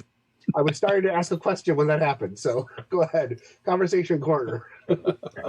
Well, is there any? Oh, I'll just really quick because I mentioned it, and I don't want people who've been listening to the episode be like, "Damn it, Phil, you said the thing and then didn't follow up on it," which I do all the time. Here's the little tool that we came up with in that Senda and I came up with in the design for Ditch Lilies about romantic play, and that is we call it the spark. So what you do is when you have an NPC that you think the character may want to be romantic with, or you want to be romantic with the character, you ask the character, is there a spark between you and this character? And if the player says yes, then that is an invitation to like begin flirting and to to spark a romance between those characters. If the player says no, then that's it. This character is strictly platonic, and you never try to be romantic again. Like you just like, okay, cool. You know, this isn't a potential romantic interest in the game, and then you just move on. And a player can also just initiate it themselves. Like the GM doesn't have to ask for it. A player can be like, oh, the barista, I'm feeling a spark. Right? And be like, oh, okay, good. Thanks for the, thanks for the heads up. Right? I'll take that in, I'll take that into consideration. So that's a little tool because Ditch Lilies has a whole bunch of kissing in that game. It's a thing that, to have a tool that allows a player to not get put into some weird, awkward, like kind of gross getting hit on kind of thing, we use the spark. Any other questions? Yeah, so to answer Jerry's question, it's Montsegur. The pronunciation, I'm not sure, but it's Montsegur, all one word. There was a thing called the Siege of Montsegur. It was a 9-month siege in 1244 by French royal forces. So it was a siege kind of a thing. And apparently there's a game where the players are part of that. And there's emotional shenanigans. Hilarity ensues. I don't think it's shenanigans. I think emotional bleed is probably the best word for it. Yeah, probably. And Jerry asked if in 4th edition, if flirting was a full round or a free action. I don't honestly remember. I think Andy Fox clarified that though, right? Yes, she did. Very well. She came up with an answer that was really good. I don't know if that's the 4th edition rules, but that's the way I would do it. So I'm pretty sure 4th edition doesn't have rules, but I like that ruling. I mean, speaking, and that's not a slam on 4th edition, by the way. Yeah, speaking is I'm sure a free action because you're allowed to talk during a combat, but Andy's scenario is very valid for a full-on, full-court press kind of flirting. I would make it a full round action. That makes sense. I agree. Right, like a simple flirt is definitely a free. If you just like winking and blowing a kiss, that's free. Yeah, that's definitely free. Yeah. Oh, the real question is, does it provoke an act and does it provoke an act of opportunity? That's the real question. If you do it grossly, yes. Yeah. If you're really smarmy about it, yes, it provokes an attack of opportunity. I mean, it depends on the scenario. I mean, when Doc Holliday winks at one of the Clanton gang, at Thomas Hayden Church, and Thomas Hayden Church is like, oh, and he's ready to go. I mean, I think that invoked an attack of opportunity. I could watch that movie again. In fact, the picture of it is hanging on my wall. Yes. So people can't see because I have the background up. And even if I don't, I have the industrial wall of the thing behind me. But on the opposite wall, I have a bunch of pictures and portraits and stuff. And one of them is the 4 characters from Tombstone heading to the OK Corral for the gunfight. Good times, good times. Yeah, good times. All right, well, I think we're good there. So let's jump into the conversation corner because... All right, so, broken record over here. Bob's been playing a lot of Valheim. What are you going to do? What are you going to do? Yeah. It's been giving me spoons. It's been filling spell slots. It's whatever metaphor you want to use. So that's been happening, and I've been enjoying it. Continuing to watch. Got ramped up pretty high too. Yeah, continuing to watch my shows, watching my stories, my Falcon and the Winter Soldier, watching Voyager on the watch party, and in between. Because again, I'm watching all of Voyager, not just the episodes that fill notes as part of the extras beyond the watch party. I'm watching the whole thing. So there's been times where I have to watch a few extra ones to keep up so that I'm not watching them out of order. I've got some questions to the writers about a couple of things that they chose to not do. I got some feels about tonight's watch party episodes, the 2-parter. Yes, tonight's is an interesting one. And one of the episodes that I don't remember if it made the list or not, but there's an episode called Macrocosm. Oh, so Macrocosm is listed in the bonus episodes as if you are a big Janeway fan. Yeah, you should watch Macrocosm. Yes. No spoilers, but Janeway gets to do her cosplay of another famous character. And that's all I'm going to say. Yes, it is it is one of the most badass Janeway episodes in the series. Yeah. So if you are a Janeway fan and like Janeway being a badass, Macrocosm is the episode. You should just grab it from the bonus list Macrocosm and put it into your also rotation. a little bit squicky. Is that this week's? It's in the bonus. It's in the bonus list for this week. If you go read the post, I have it noted in there that there are 2 big Janeway episodes, but Macrocosm is the better of the 2 this week. Okay, cool. Also working my way through, I didn't realize that the middle seasons for She-Ra were super short. Like season 2 was like 6 episodes, season 3 is like 7 episodes. So I'm already in season 3, and it's an interesting story they're telling. I'm very eager to see where they're going to go with a couple of things that they're doing. So working my way through that, and I did my taxes last night. Came down to the wire. On the 12th, I realized, oh wait, the 15th is this week. Well, I better do my damn taxes. And that was a chore because I had neglected completely during the course of last year to keep track of any of the stuff that I normally would keep track of to do like expenses and income and all that stuff like that. The income part was easy. I just had to dump out a PayPal list. But all the stuff that I would normally keep track of for what was an expense to put on the list, like I didn't do any of that. So I had to go through and I had to work my way through a list of stuff and like, You'll only do that once and then you'll never do it again. Yeah, I will be prepared going forward from here on out. That is the reason I spend $200 a year on QuickBooks for Encoded, because this year I was like, okay, run the profit loss sheet. Yeah. Boom. Yep. Done. Okay, we're good. Like I used to do that by hand and like with an Excel spreadsheet and check it against all the paper each at the end of the year. Oh, it was fucking miserable. I am it's time intensive, man. Like that $200 for QuickBooks is like well worth the agony, the like 10 minutes it takes each week to just keep up the ledger. Yep. Is well worth the just run report. And I think it even if I was even more bold, I could just have TurboTax actually suck it right out of QuickBooks. Probably. Yeah, I haven't done that yet.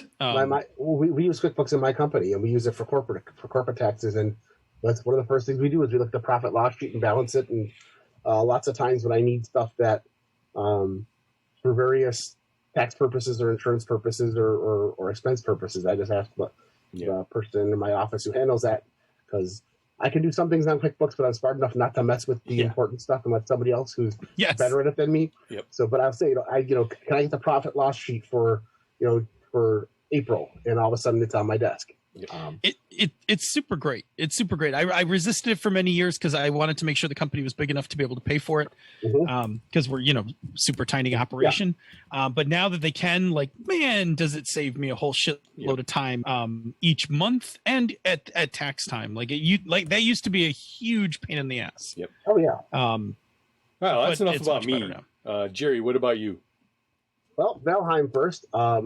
We recently moved. Valheim is based on exploring, and every time you basically encounter a new biome, there's going to be a new mega boss that you have to defeat before you get the next level of gear and stuff that comes out of it.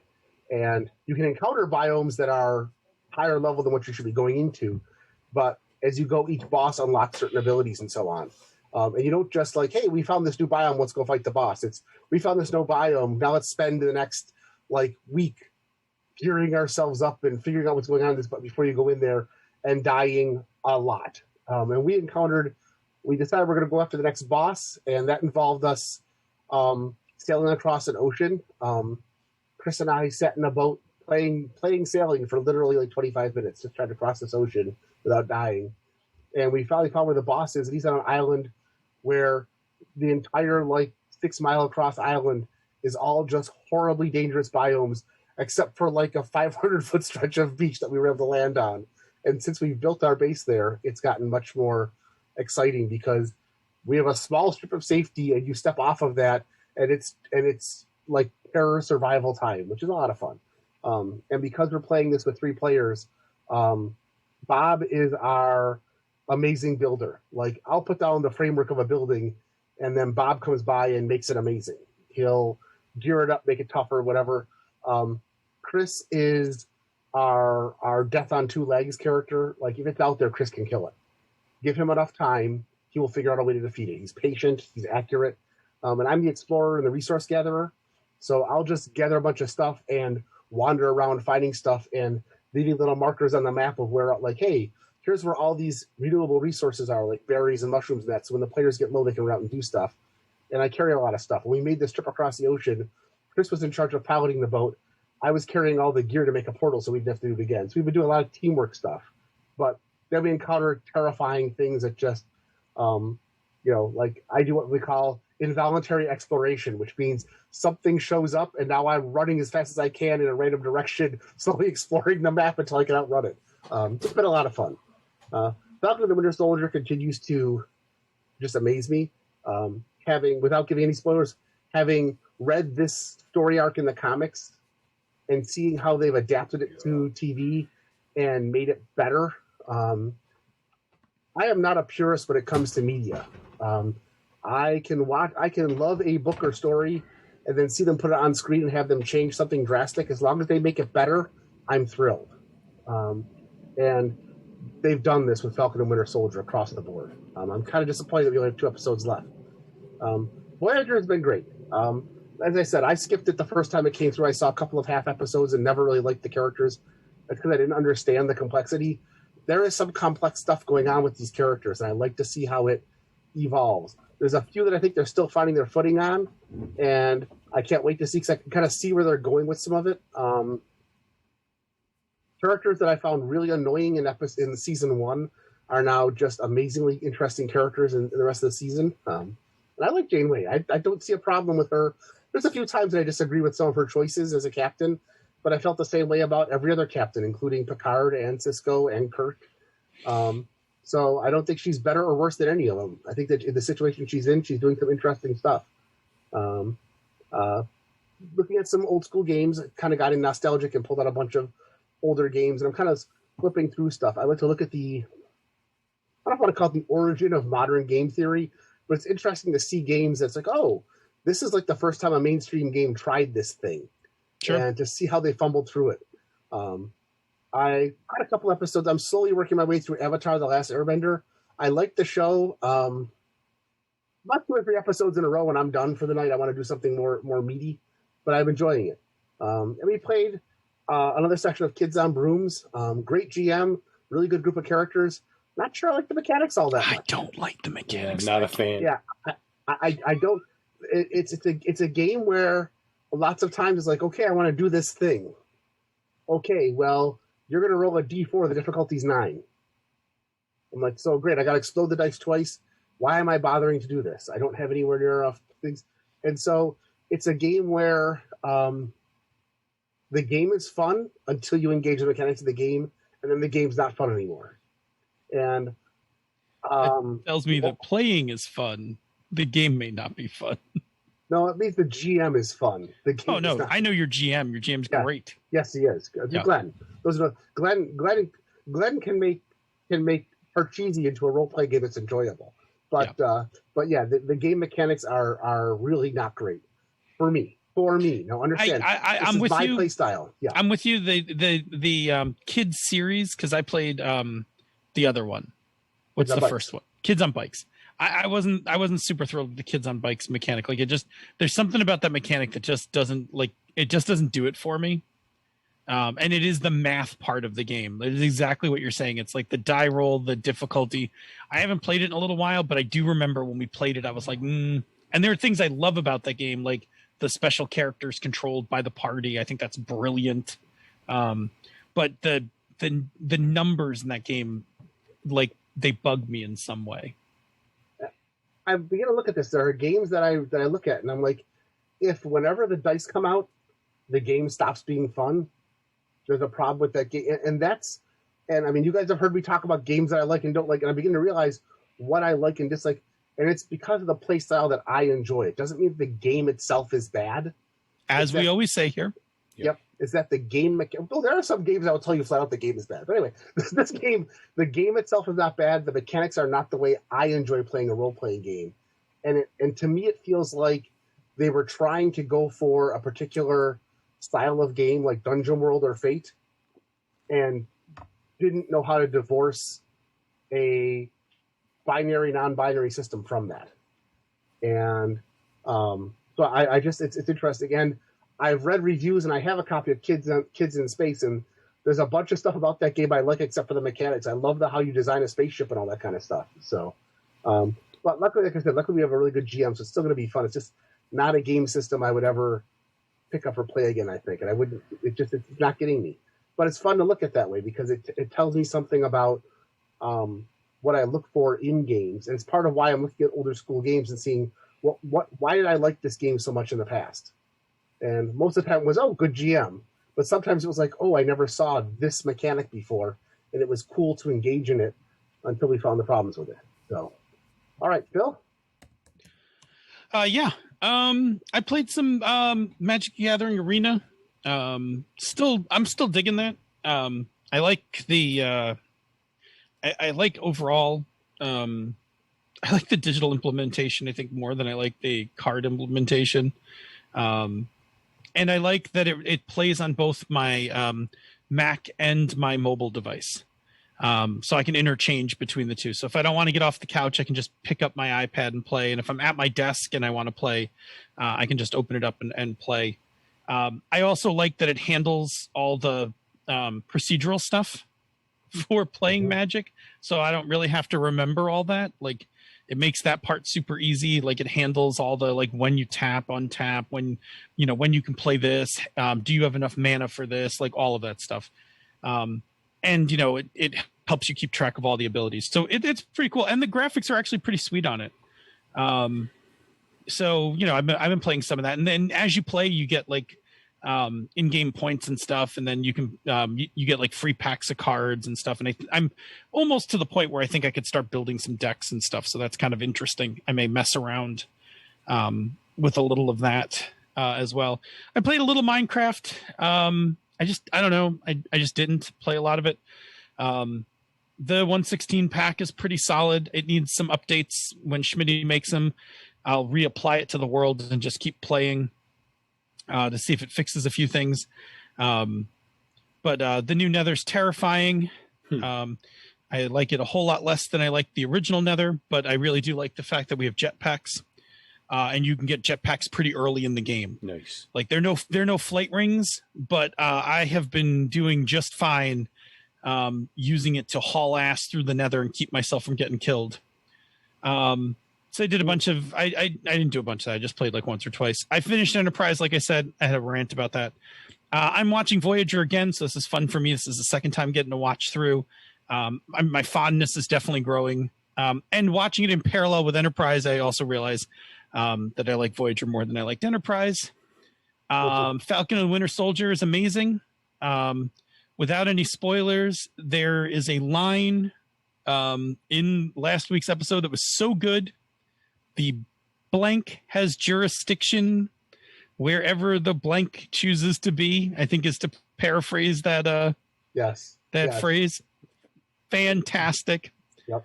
I mean, you just could see in the last episode the train wreck that was about to happen in the episode.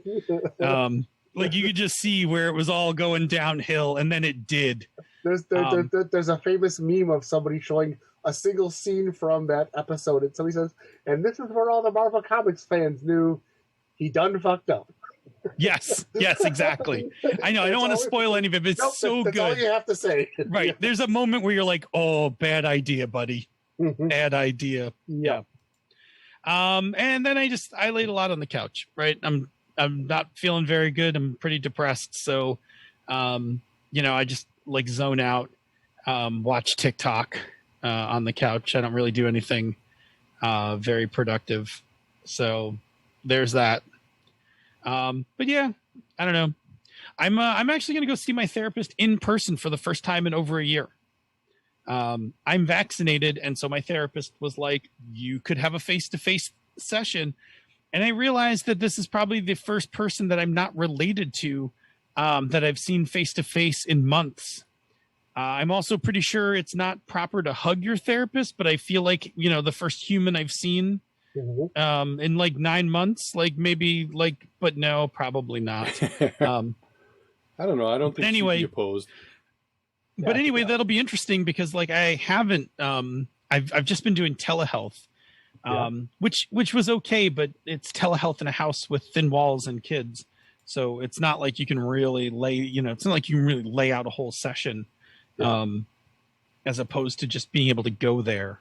And have a session. So I'm kind of excited about the prospect of doing that. I am going to have to get like a extra long straw because I typically bring like an iced coffee or something while I'm talking. I'm going to have to like wedge it under my mask now to like take a little sip, put my mask back down.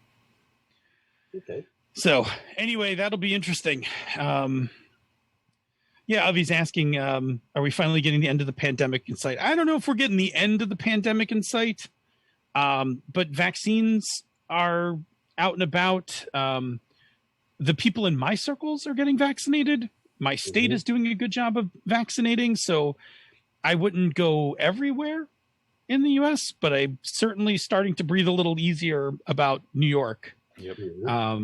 Western New York's doing a good job of getting vaccinated.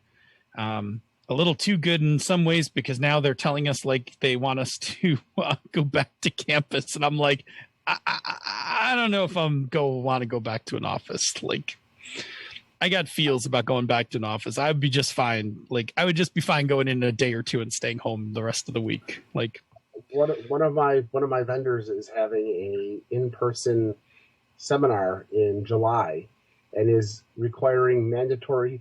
All of the instructors and all of the attendees must show proof of vaccination. They're renting an entire hall, and all the tables will be at least 8 foot apart. You're only allowed to sit with somebody who is from your company who has also been vaccinated. I'm like, that I will go to. That I will feel safe. Yeah. The county said today that they would let the Bill Stadium and the arena go back to full capacity if everybody there is vaccinated. If you have to show proof of vaccination to go in. And I was like, I am down for this. There will be people who will be pissed and will rend their garments, but this is what I'm here for. Like, I would go to a Bills game if you had to show proof of vaccination at the door. I got my vaccine passport loaded right here on my phone. Oh, it doesn't show up in the camera. But I do. But yeah, I don't know. It'll be a while before I'm ready to go to anything big. I'm just excited to see another human being. Yeah. That's interesting unto itself. All right. Anyway, we should probably roll out of here. Yep. We've hit the magic 2-hour mark. That's pretty long for a show.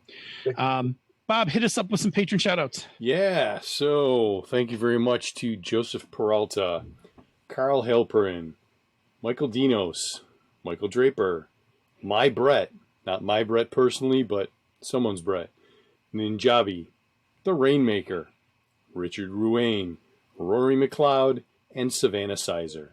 And thank you to everyone for listening tonight. If you are free on Tuesday evenings at 8 p.m. Eastern, 6 p.m. the Queen's time, you're welcome.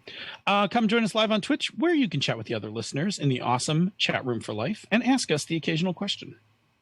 If you can't make the live show, check out our podcast each week wherever you get your podcasts.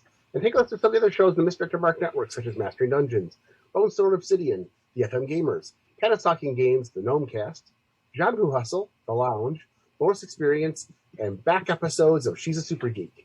You can and should also check out our sibling podcasts, Tabletop Bellhop, The Knights of the Night, and the always amazing Gaming and BS. Before you rend your shirt open in anger to vent your passion at your enemy, leave us some feedback. You can reach us directly at email, mmp@misdirectedmark.com. Check us out on the Twitters. The show in the network is at Misdirected Mark. He's Robert M. Everson. He is GM Gerrymander. I am DNA Phil. If you like what we do here and on the other shows in the Misdirected Mark Network, you can support our Patreon campaigns. MMP, Mastering Dungeons, and Pandas Talking Games are at patreon.com/MMP. Zhenghu Hustle is at patreon.com/Zhenghu Hustle. And Bonus Experience is at patreon.com/Bonus Experience. Patrons of MMP, Mastering Dungeons, and Pandas Talking Games get access to the after show, pre-production show notes, musical parodies, the Bamboo Lounge, and other special releases. This has been a Misdirected Mark production, the media arm of Encoded Designs. Mic drop. We out.